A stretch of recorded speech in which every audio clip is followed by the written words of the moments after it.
How's it going, guys? Welcome back to the channel. Welcome to a new video. So today we have my 2019 Jeep Cherokee Trailhawk here. I'm going to be replacing the coolant expansion tank or coolant reservoir. First, because this is unsightly and gross after all the years, and you can see the O-ring on the cap has started to allow a little bit of coolant leakage. You can see some dried remnants of coolant there on the surface. So that definitely needs to be changed. We need a good working cap, and I want to make sure that my engine bay is looking as new and clean as possible at all times, and this detracts from that. So we have our new coolant recovery bottle here. Here is the part number if you guys need it, if you want to replace yours on your Cherokee. So we're going to go ahead and get this swapped out. It's simply held on by two 10mm bolts on the top of the radiator support, one hose for the heater core bypass, and one hose for the feed into the cooling system on the bottom of the reservoir. So we're going to get those things disconnected and removed after draining the cooling system and get this bad boy swapped out. So the first thing I'm going to do to start the process is remove our old cap to allow the system to drain with a little bit more ease once we release the drain plug on the radiator.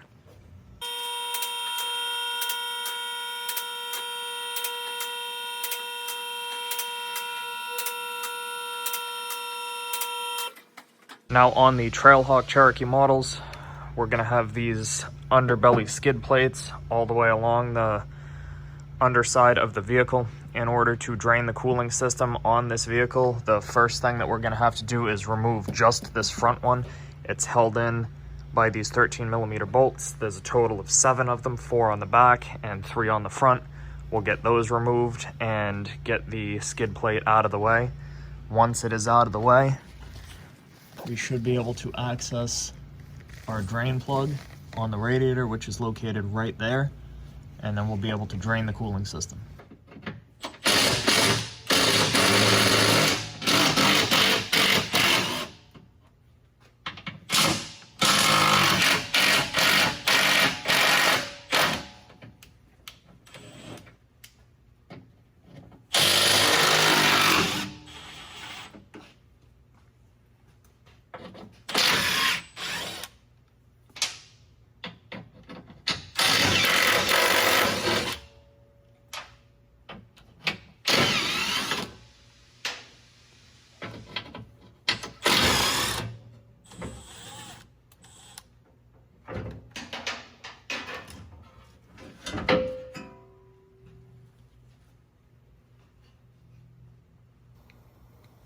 So I have placed my drain pan down below. I'm going to come in and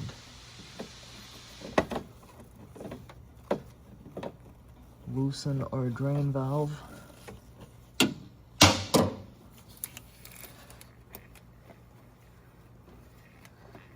the coolant is going to kind of go everywhere on this once it comes out, because there is no spout for it to have a hose attached to. So you're going to have to make do with where it comes out.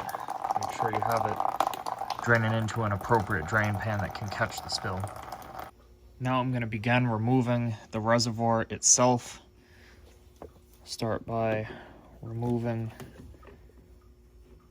this little hose on the top. Remove it from its seat on the back of the reservoir. And I'm going to go after the two 10mm bolts.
Now that our reservoir is unbolted, we're going to release this little overflow hose from the clip that holds it in on this wiring harness bracket on the back of the radiator support. And then we'll lift the reservoir out of its rubber grommet right there on the reservoir. And now that it is fully free and mobile, it will give us access to lift it up and rotate it to access this quick disconnect fitting on the bottom, where we will come in and pull back the clip to this point. And, pull back the clip and not immediately relock it accidentally.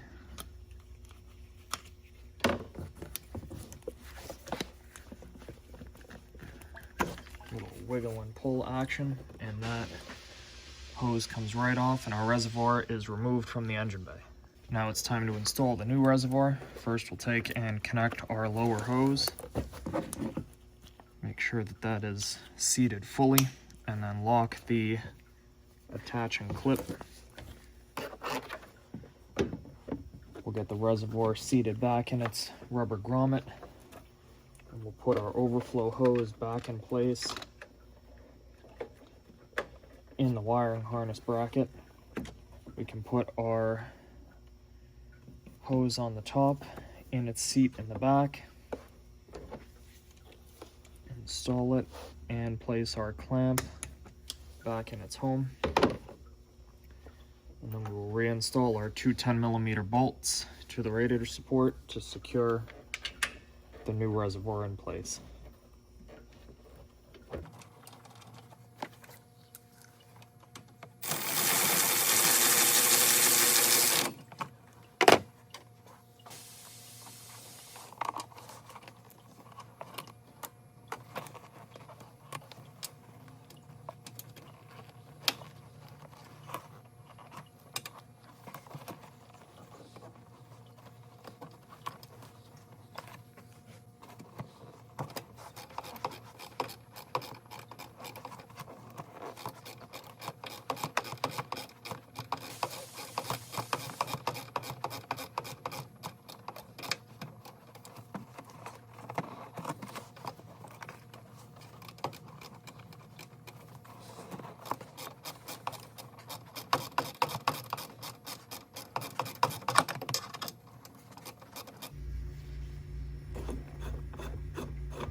Now back underneath, I've already gone ahead and closed the drain plug on the radiator. Now it's time to reinstall our engine skid plate.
Now I'm going to connect my airlift vacuum kit to the cooling system via the opening in the top of the reservoir. Pull a vacuum on the cooling system and use that vacuum to bleed any air out and feed new coolant into the system.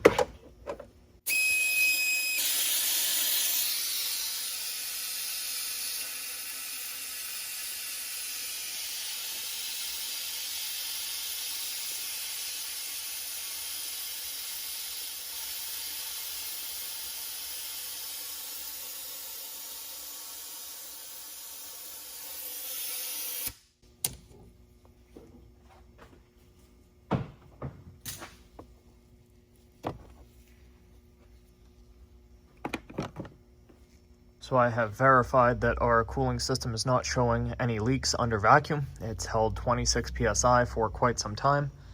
So now it is time to connect our fill adapter to the vacuum tool, and we will start filling the system with new fresh coolant.